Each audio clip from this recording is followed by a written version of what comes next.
Hi everyone, nice to see everyone back again. I thought this week I was struggling a little bit with what I wanted to talk about. But in looking at my channel here, I know I'm looking at my screen, but you guys can't see that because nobody is manning this camera but a tripod. As you know, I've been struggling a little bit with painter's block, which is a natural process, I think, for all of artists. But I didn't really want to focus on that because I'm trying to forget that I can't paint, and it's been, I think this is my second week. So I thought today I'd do a little bit of a follow-up on Instagram.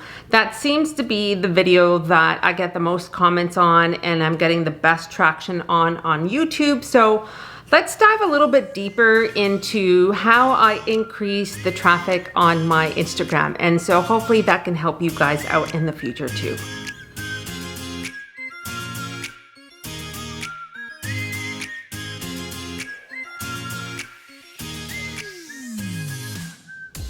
So a couple of weeks ago, I had put out a challenge to some of you that accepted, which was posting every day.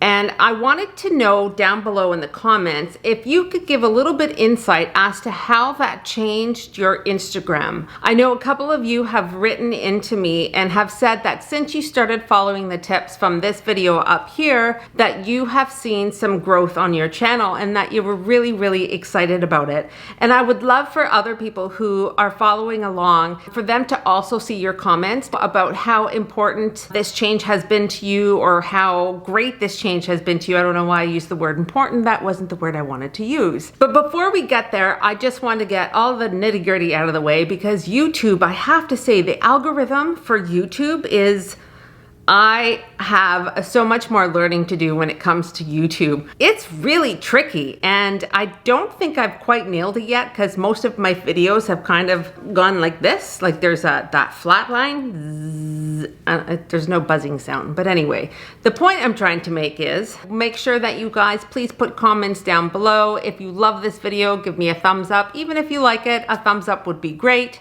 All of these things that I asked you to do, there is a reason behind it. And I want to share that reason. It's not just me regurgitating this stuff. It's because the algorithms on YouTube are really intense, man. I can't tell you how intense they are.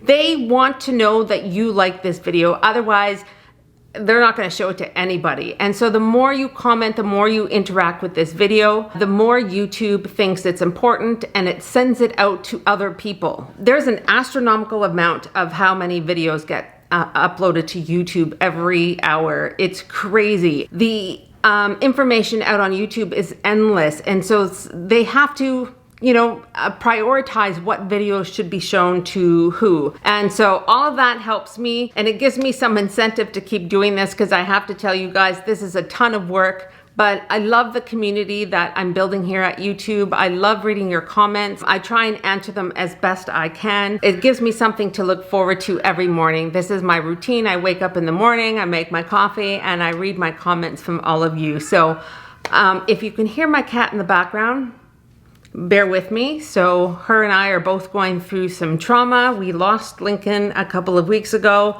and she is still searching for him. So, whew. Okay, so on to the next. Before we get started, I wanted to say a couple of you have asked me a question, like, really, what is the reason as to why we want more followers on Instagram? And I think that's important for you all to ask yourselves, like, what is it for you that makes you think having more followers is important? Is it because you want the interaction? Is it because you want some accolades, some reassurance that you're on the right track? Are you trying to get more followers so that you can increase your brand? Perhaps maybe sell more artwork. And so in thinking about that, if I had to ask myself that question, what is the reason why I like having more traffic on my Instagram? And I think for me, when I first started out, I just thought it was kind of a cool thing, like Instagram was all right. I loved looking at the photos, and I used to scroll through other artists' Instagrams, and I loved looking at their photos, and I loved looking at their engagement and how many followers they had. In my mind, I had thought that you had made it if you had a lot of followers, which is really silly because it's social media, and it's not the end all be all. There are a lot of really talented artists out in the world who really don't even have an Instagram account. So don't put all of your eggs into one basket thinking that if you don't have a following that you can't make it an art. And it's just, you can make it an art in so many different other ways. You can have an art career without social media. It is possible. So don't get discouraged if your Instagram is not increasing. But for all of you out there, a couple of weeks ago, if you haven't already watched this video, I'm going to put it up here for you. I think it's important to kind of go back and view some of the tips that I have given in the past about how important it is first to post every day. And I know I've been watching and scouring through Instagram on some other YouTubers who say that posting on Instagram every day isn't necessary, or that posting too much on Instagram will get you into hot water. And so I did a little bit of a social experiment over the last couple of weeks, and mainly because I've been really busy and I can't paint. And so when you can't paint, you don't have a lot to post. And normally sometimes I'll repost a few here and there, but it's been a particularly dry period, so I haven't had any new fresh content to post onto Instagram. So that may have played a little bit into this factor. I don't exactly know, because nobody really knows what the algorithm wants, but people have suspicions. And so what I did is I stopped posting twice a day. Not in the beginning, but a couple of months ago, maybe I would say the last 12 months, I was posting 2 to 3 times a day. And I know a few people had said, whoa, 2 to 3 times a day, that's way too much. But it really, I mean, look at my Instagram. Like, I'm doing okay. I'm not banned. I haven't been shadow banned. Instagram still likes me. I'm still getting followers every day, so that doesn't seem to be a problem. But the last couple of weeks, I have dropped down to just 1 post a day. And I noticed a huge difference. At the time when I was posting the very large commission piece, there was a couple of days I think I had hit 300 people a day, which was crazy. And then it dropped down to, when I was normal posting, I was in the 200s a day. So high hundreds and 200s. And now that I've dropped down to only 1 post a day, in the morning still, I try and hit that target around 8 a.m. I'm down to 65, 75, 85 followers a day. So that has cut my following, like the increase in my following, in half. And I thought that was a really interesting thing. The other thing that I noticed that I want to share with all of you is hashtags. I haven't talked about hashtags with you all yet, and I wanted to dive a little bit deeper into that. They still are a bit of an anomaly for me, but I do know a few things about hashtags and why you need to use them. So if you follow some larger accounts that are in the 100,000s, they don't necessarily have to use hashtags because they already have a brand established. They already have followers that come to their site on a daily basis to view all the new posts that they have put out, all that content, right? But you're probably not where they are, and neither am I. And so in order to be seen, or to get better visibility and more traction and gain new followers, you need to use hashtags.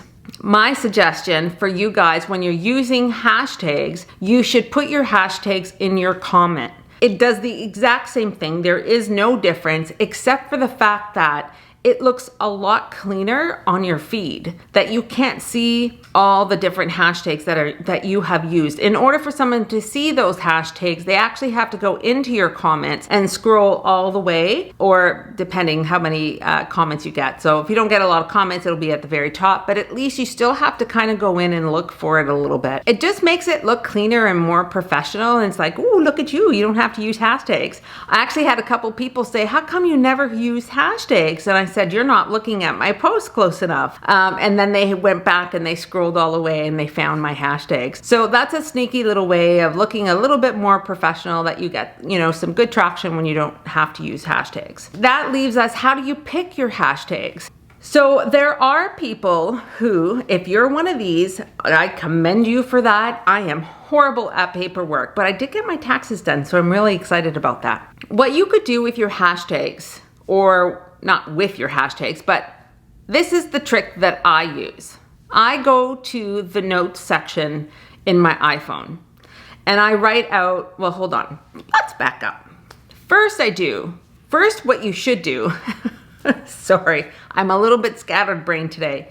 You want to pick hashtags that are varied in the amount of followings that they have. Let's say you pick the hashtag art for sale. Well, that has 7.9 million. So if you're not a strong Instagrammer and you're just starting out and you haven't perfected how to upload your photos or edit them so that they're more appealing to look at, you're not going to rank in the top part of that hashtag.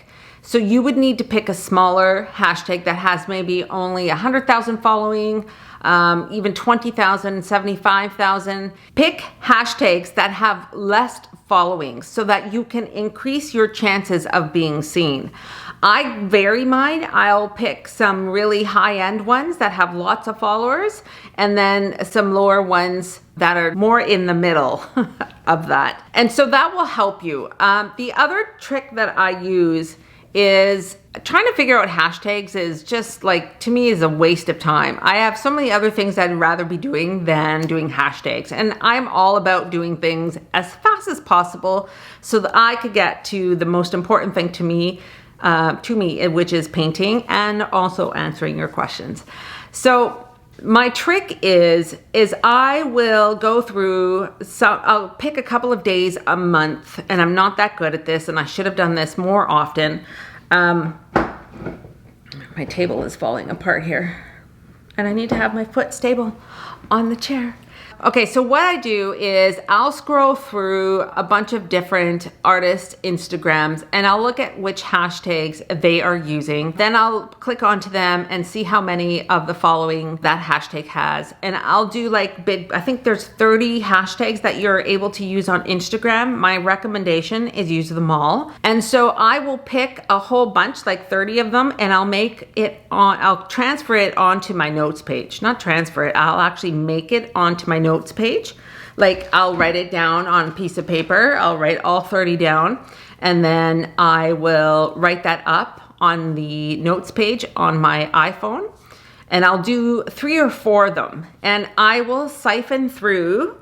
Every time I do a post, I will alternate which body of hashtags I'm going to use that morning. That way I'm not spending every morning going hashtag abstract art, hashtag art Toronto, hashtag art for sale. I would never use Instagram if I had to do that. And so that's a really quick way to help you out with your posts and get your hashtag game on. The other thing I want to say about hashtags, there is an unwritten rule. It's not really an unwritten rule. The algorithm on Instagram will get really tired of you if you keep using the same hashtag over and over and over. And I'm a little bit guilty of doing that. I haven't changed mine in about 2 months. And so that's probably the other reason as to why my following increases have been cut in half this last couple of weeks. So I would suggest to you, especially if you're just starting out, is you should be updating them at least every 4 weeks. So take an hour once a month to go through and make yourself a new set of hashtags. And quite a few of you have actually DM'd me to ask me if having a larger Instagram following has increased my art sales. And I think I'm gonna have to say yes. I think the more following I had, like the more gaining of people that were following me, I start to build some trust with some people. And I think that helps me to have, a little bit more sales. I think what also helped too is when I started putting sold onto my paintings. The reason I did this is really because I was treating Instagram like it was an art show. I haven't attended an art show for, I think the last one was last February. Because everything was canceled here. I'm in Canada, and so Canada is a little bit different than every other country. I have heard that shows are starting to come back up in the States. Well, they're not happening here, at least not in Ontario. I had to be creative and figure out new ways of how to market my art and how to get it out to people that I was actually an artist, not just making art, but that I was actually a selling artist. It dawned on me to actually include on the photo of a piece that had sold, to label label it as sold. It kind of made sense to me. You know, when we go to art shows or art exhibits, we always see a red dot on the wall, which indicates that the painting has sold. So I thought to myself, it would be no different from an art show advertising I sold something to Instagram advertising I'd sold some. And so I've had a few artists who have thanked me for that and let me know that it's actually working for them and that they've increased their art sales because they're now starting to show other people that their art is selling. So I want you guys all to by all means, start using that. If you are selling your work, please let people know that you sold it. Whenever I was at an art show, I would always recognize that whenever another artist was selling a painting, it always created a buzz around their booth. And so it kind of works the same way. When you advertise on Instagram that you sold something, it kind of makes somebody stop and take a second look. So, and that's what you really want, is somebody to stop and take a second look. The longer you can keep somebody on your Instagram platform, the more it tells the algorithms that they think your content is pretty cool and that they will keep showing it to other people. If you haven't already watched the other videos, I also talk about your photographs. It's so important to include yourself every now and again into your feed. You are not just your paintings, you are the artist. People buy artwork sometimes not just because they like art piece, but because they connected with you, the artist. So make sure that every now and again you'll take a photo of yourself holding your art piece. All right, so I think that's all I have for you guys today. I really hope that some of the tips in this video help up your Instagram game.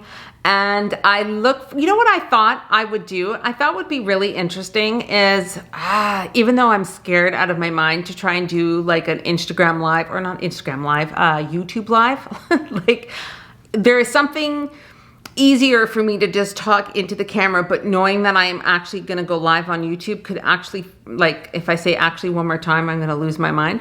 But I thought it'd be kind of cool maybe to try and see if I could do a YouTube live and answer some of your questions in the moment.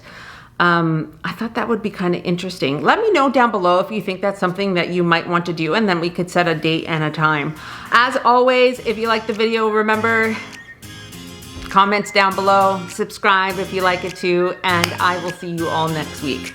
Ciao.